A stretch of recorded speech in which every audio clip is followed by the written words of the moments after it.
Hi folks, it's Ken Goodevans again with Kenny's Carrots, episode number 2, and thanks for joining us. Today we're continuing finding some gems in a book called Biblical Critical Theory by Chris Watkin. Today's episode is called Pre, Con, and Refiguration. So here's what Chris Watkin has to say. I'm just ad-libbing a little bit here. First of all, prefiguration is the world that I, as a reader, bring to any text. It's my sense of how the world is, how people are, and how things usually play out for me at this point in my life. So that's prefiguration. You and I bring our prefigurated world to any text that we read.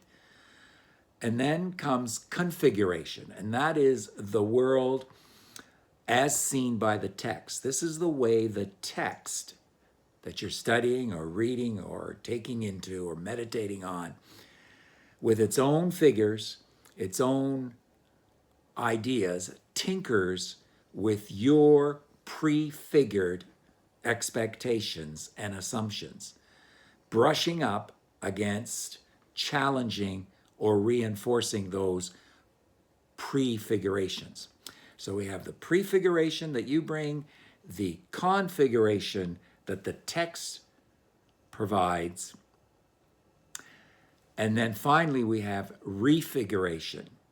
This is the integration of the textual world into your world, the reader's world.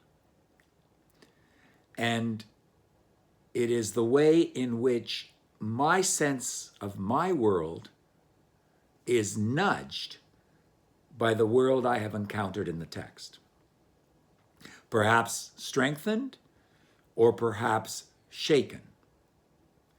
When I leave my encounter with the text, I am living in a different world to the one I inhabited before I engaged with the text.